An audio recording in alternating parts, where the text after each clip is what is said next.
Hi மக்களே, வணக்கம். இன்றைக்கி குக்கரில் சாதா அரிசியில் குக்கரில் சிக்கன் பிரியாணி எப்படி செய்யலான்னு பார்ப்போம். இது வந்து பொன்னி அரிசி, இது வந்து கர்நாடகா பொன்னின்னு சொல்லுவாங்க. இது வந்து பொன்னி சாப்பாட்டு அரிசி மாதிரியும் இருக்காது, பச்சரிசி மாதிரியும் இருக்காது, பாயில்டு ரைஸ் மாதிரி இருக்கும். நான் அந்த அரிசி தான் எடுத்திருக்கேன். கலவை சோறு செய்கிறதுக்காகவே நான் இது வாங்கி வச்சுருக்கேன். இப்போ இந்த அரிசியில் வந்து நீங்கள் சாதா பச்சரிசிலையும் யூஸ் பண்ணலாம், இல்லை சாப்பாட்டு அரிசினாலும் செய்யலாம். எல்லாமே ஒன்று தான். நான் வந்து 2 கிளாஸ் கரெக்டாக இது வந்து 250 இருக்கும். நான் 1/2 கிலோ ரைஸ் எடுத்திருக்கேன். 1/2 கிலோக்கு 2 கிளாஸ் வரும் கரெக்டாக. இதை நான் வந்து நல்லா வந்து அரிசி அளந்துட்டேன். இதை நல்லா கழுவிட்டு தண்ணியில் ஒரு 10 நிமிஷம் ஊற வச்சிடலாம். அடுத்து 1/2 கிலோ சிக்கன் எடுத்திருக்கேன். நான் மஞ்சத்தூள் போட்டு நல்லா க்ளீனாக கழுவியாச்சு. இது ஒரு ஓரமாக இருக்கட்டும். இப்போ நான் இந்த அரிசியை நல்லா 3 தண்ணியில் கழுவிட்டு தண்ணி ஊற்றி ஊற வச்சுட்டேங்க. இப்போ அரிசி ஊறட்டும், அதுக்கப்புறம் நம்ம மற்ற விஷயங்கள்லாம் பார்ப்போம். இப்போ இந்த அரிசி வந்து பாயில்டு அரிசின்னு சொல்லி விற்கும். ஆனால் வந்து நீங்கள் வந்து கேட்கும்போதே வந்து பழைய அரிசின்னு சொல்லி கேட்கணும். சில அரிசி பாயில்டு அரிசி வந்து புது அரிசியாக இருந்ததுன்னா குழஞ்சிரும். ஆனால் அந்த மாதிரி கேட்டு வாங்கிடாதீங்க. பழைய அரிசி வேணும்னு சொல்லி கேட்டு வாங்குங்க. இப்போ இதுக்கு தேவையான பொருள்லாம் பார்ப்போம். நான் வந்து கொத்தமல்லியும் புதினாவும் ஆஞ்சி தண்ணியில் ஊற போட்டு வச்சுருக்கேன். இஞ்சி பூண்டு பேஸ்ட்டு தேவையான அளவு நம்ம எடுத்துக்கலாம். இது வந்து ரெட் சில்லி, கார மிளகாத்தூள், 50 கிராம் தயிர், இந்த பிரியாணி சாமான், கறி மசால் பட்டைன்னு சொல்லுவாங்க இல்லைங்களா, பட்டை, லவங்கம், ஏலக்காய், கடல் பாசி இதெல்லாம் வந்து போட்டிருக்கேன். தாளிக்கிறதுக்கு இது வச்சுக்கலாம். வெங்காயம் பெரிய சைஸ் வெங்காயம் 2 எடுத்திருக்கேன். தக்காளி வந்து ஒரு சின்ன தக்காளி 3 எடுத்திருக்கேன். இவ்வளோ தான் இதுக்கு தேவையான பொருள். லெமன் காட்டலையா நான், எலுமிச்சை பழம் குட்டி பழம் தான், ஆனால் நான் முழு பழம் எடுத்திருக்கேன். சாறு அந்தளவுக்கு வராது. அவ்வளோதாங்க தேவையான பொருள். இப்போ எப்படி செய்யலான்னு பார்ப்போம். இப்போ வந்து ஒரு குக்கர் வச்சுக்கலாங்க.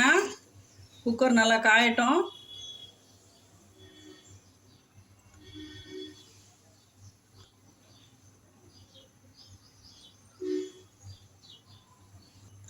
இப்போ வந்து ஒரு டீஸ்பூனு நெய் ஊற்றிக்கலாம்.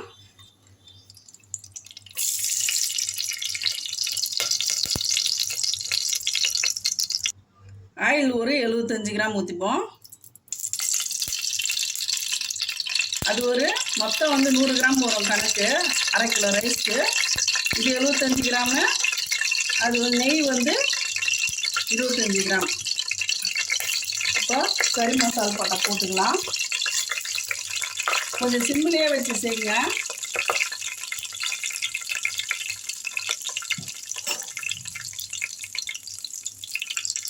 அதான் கறி மசால் வந்து ரொம்ப வந்து ஃப்ளேவர் வரணும்னு அவசியம் இல்லை. வெங்காயம் போட்டுக்கலாம். நான் ஒரு முக்கியமான ஒருத்தவங்களை விட்டுட்டேன், பச்சை மிளகா போடணும். ஒரு 3 பச்சை மிளகாங்க நான் கையிலே லைட்டாக அப்படி ஒரு கிள்ளிட்டு போட்டேன். முழுசாகவே போட்டுக்கிறேன், நான் கீரையில். இந்த வெங்காயம் வந்து நல்லா வதங்கட்டும்.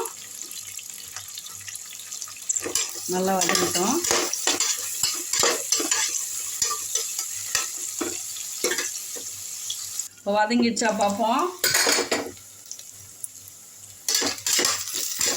நல்லா வதங்கிடுச்சுங்க ஓரளவுக்கு. இப்போ தக்காளி எடுத்து போட்டுக்கலாம் கரெக்டாக.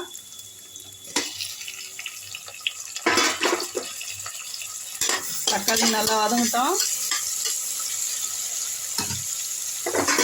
மறுபடியும் குக்கரை மூடி வச்சுட்டு கொஞ்சம் நேரம் விட்டுருவோம். ஒரு மிக்சி ஜாரில் ஒரு கொஞ்சோண்டு ஒரு கால் ஸ்பூன் மிளகு, ஒரு பட்டை, 2 கிராம்பு, ஒரு ஏலக்காய், இதை நைஸாக வந்து நான் அரைச்சிட்டு வந்துடுறேன். இந்த மசாலா நல்லா அரையணுன்னா கொஞ்சம் புதினா அதில் போட்டுக்கலாம். அதிலே போட்டு நல்லா அரைச்சிட்டு வந்துடலாம். அவ்வளோதாங்க, அரைச்சாச்சுங்க. இந்த மசாலா வந்து நம்ம வீட்டில் உடனே வந்து போட்டு மிக்சி ஜாரில் வந்து அதை அரைச்சிடணுன்றதுனால கொஞ்சம் கொத்தமல்லியும் புதினாவும் போட்டிருக்கேன். இந்த மாதிரி அரைச்சிட்டு போட்டிங்கன்னா பிரியாணி செஞ்சால் ரகசியமாக செய்ய முடியாது. 3வது தெருவெல்லாம் வாசனை போவோம். பிரியாணி மசாலாவுக்கு பதில் நான் இந்த மாதிரி செஞ்சு அரைச்சி போடுறேன். இப்போ இதை வந்து இதில் ஊற்றிக்கலாம். நல்லா வாசனையாக இருக்கும். அது போடும்போதே அப்படியே மணக்குது வதக்கும் போதே. அடுத்து இதிலே வந்து இஞ்சி பூண்டு பேஸ்ட்டு போட்டுக்கலாம். நல்லா ஒரு 3 டீஸ்பூன் போட்டுப்போம். நான் எப்போவுமே இஞ்சி பூண்டு தாராளமாக போடுவேன். 3 டீஸ்பூன் போட்டுக்கலாம்.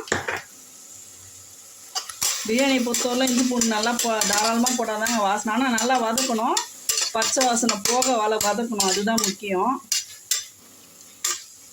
கொஞ்ச நேரம் வதங்கட்டும். மஞ்சள்தூள் ஒரு 1/4 டீஸ்பூன் போட்டுக்கலாங்க.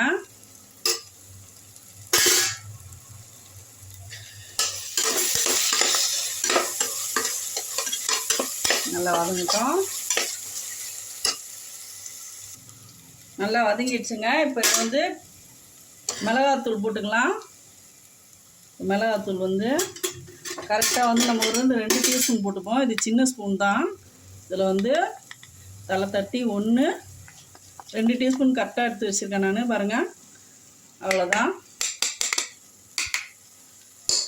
கரெக்டாக இருக்கும்.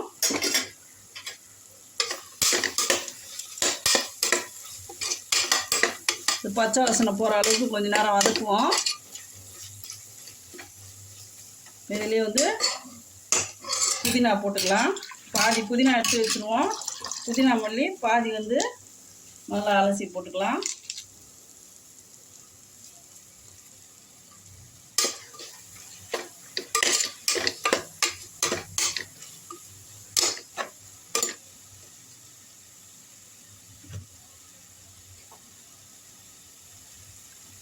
தயிர் ஊற்றிக்கலாம்.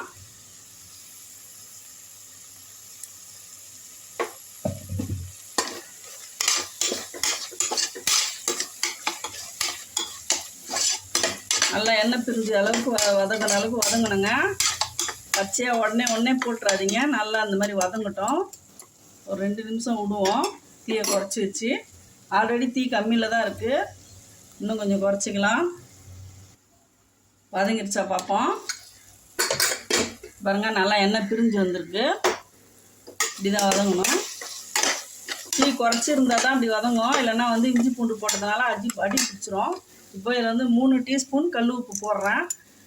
4 போடணும், ஆனால் வந்து நான் 3 தான் போடுறேன். ஏன்னா 1/2 கிலோ ரைஸு, 1/2 கிலோ கறி, 1 கிலோ கணக்கு. அப்போ 4 போட்டால் கரெக்டாக இருக்கும். 3 போட்டுருவோம். அப்புறமா வந்து உப்பு கம்மியாக இருந்தால் 1 டீஸ்பூன் போட்டுக்கலாம். இப்போ இந்த கறியை வந்து நல்லா இப்போ லெமன் பிழிஞ்சுப்போம். லெமன் கையிலேயே பிழிஞ்சிக்கலாம்.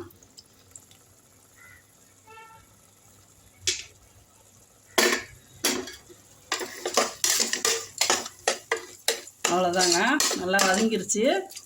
இப்போ வந்து கறி எடுத்து போட்டுடலாம். கறி நல்லா தண்ணி இல்லாமல் வடிச்சிட்டு போட்டுங்க.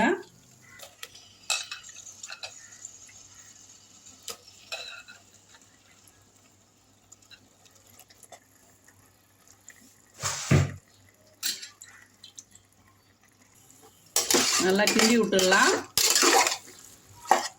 இந்த உப்பு மசாலா எல்லாம் வந்து கொஞ்ச நேரம் நல்லா வந்து வதங்கட்டும். வதங்கி கொஞ்ச நேரம் வதங்கட்டும். அப்படியே மூடி வச்சிடலாம்.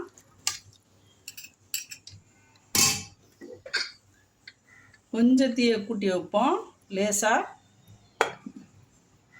ஒரு 5 நிமிஷம் இருக்கட்டும்.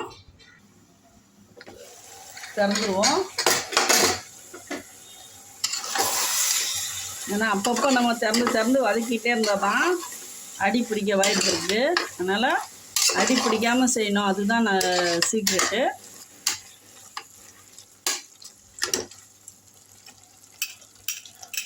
இப்போ நல்லா வதங்கட்டும். நம்ம வந்து அளவு தண்ணி ரெடியாக எடுத்துப்போம். இப்போ நான் அளவு தண்ணி எடுத்துட்டேங்க. இப்போது இந்த பாத்திரத்தில் இந்த கிளாஸில் நம்ம அரிசி வந்தோம் இல்லைங்களா, எந்த டம்ளர் அருந்தோமோ அதுலேயே வந்து நம்ம 3/4 டம்ளர் ஊற்றிக்கலாம். ஏன்னா வந்து இதுலேயே ஒரு 1/2 டம்ளர் இருக்கும். அரிசி ஊறின அரிசின்றதுனால அதில் ஒரு 1/2 டம்ளர் இருக்கும். பொதுவாகவே 2க்கு 4, 1,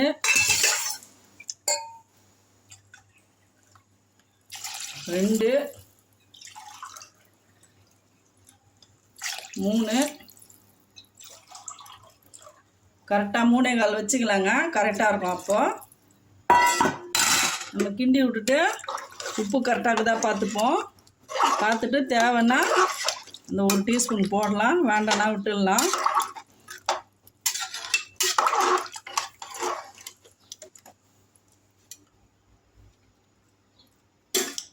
போட்டுடலாங்க. அந்த 1 டீஸ்பூனு கொஞ்சம் கம்மியாக தான் இருக்குது. அந்த 1 டீஸ்பூன் அளவு நான் போட்டுடுறேன். அவ்வளோதான். இப்போ கொஞ்ச நேரம் தண்ணி கொதிக்கட்டும். கொதி வந்த மாதிரி இருக்குது சவுண்டு. கொதி வந்துருச்சுங்க. ரொம்ப அதிக நேரம் கொதிக்கணும்னு அவசியம் இல்லை. நம்ம வந்து குக்கர் மூடி குக்கர் பிரியாணி தான் செய்ய போகிறோம் இன்றைக்கி. பாருங்க, நான் வந்து நல்லா தண்ணி வடித்து வச்சுருக்கேன் அரிசி. இப்போ இதை வந்து இதை போட்டுக்கலாம்.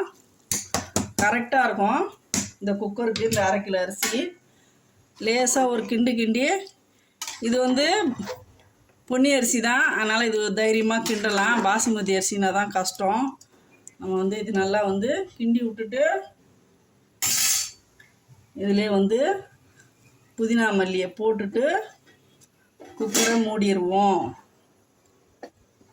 உங்களுக்கு இந்த கறி மசாலா ஐட்டம் வீட்டில் அரைக்கிறது பிடிக்கலைன்னா நீங்கள் பிரியாணி மசாலான்னு கடையில் விற்கிது, அதை வாங்கி நீங்கள் அந்த வீட்டில் அரைச்ச கறி மசாலுக்கு பதில் அதை போட்டுக்கலாம் தாராளமாக. டேஸ்ட் இன்னும் சூப்பராக இருக்கும். நான் வீட்டில் இருக்கிற பொருளை வச்சு குக்கரில் எப்படி செய்யலான்றது தாங்க நான் போடுற வீடியோ. இப்போது கரெக்டாக இதுலேருந்து ஃபுல்லாக ஐயில் வச்சுருவோம். ஒரு விசில் வரட்டும். கரெக்டாக விசில் இன்னும் வரலைங்க. விசில் வரும்போது பேசினா கேட்க மாட்டுது, அதனால் விசில் வரும்போது நான் காட்டினேன். ஒரு விசில் வந்தவுடனே நம்ம ஃப்ளேமை கம்மி பண்ணிவிட்டு ஆஃப் பண்ணிடலாம் கேஸை. 2 நிமிஷம் கழித்து ஆஃப் பண்ணிடலாம். நான் எப்படின்னு சொல்கிறேன். விசில் வரப்போகுதுங்க.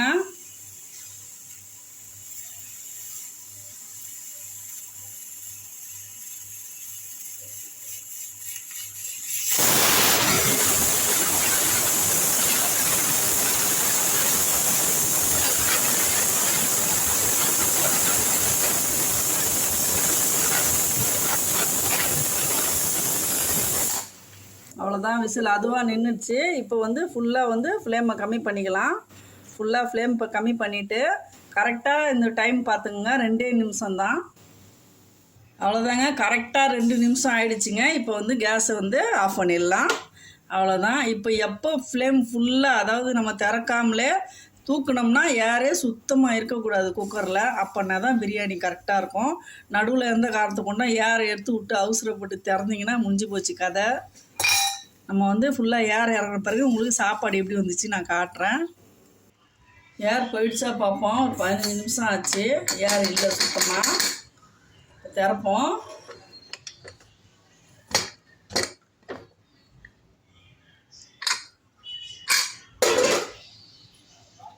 அதாங்க நல்லா வந்துருக்குதுங்க சாப்பாடு.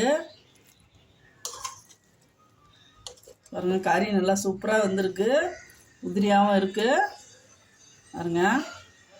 அவ்வளோதான், பிரியாணி ரெடி. உடனே நம்ம வந்து சாப்பிட்டுடலாம். கமகமான்னு மணக்குதுங்க. இதே ஸ்டைலில் இதே டைமிங்கில் நான் சொன்ன மாதிரியே நீங்கள் டம் போட்டிங்கன்னா சாப்பாடு வீட்டில் இருக்கிற சாப்பாட்லேயே வந்து நம்ம சூப்பராக செஞ்சிடலாங்க. இப்போ சர்வ் பண்ணிடலாம். பிரியாணி தட்டில் வச்சிடலாங்க எடுத்து. பாருங்கள் எவ்வளோ உதிரியாக வந்திருக்கு பார்த்தீங்களா சாப்பாடு.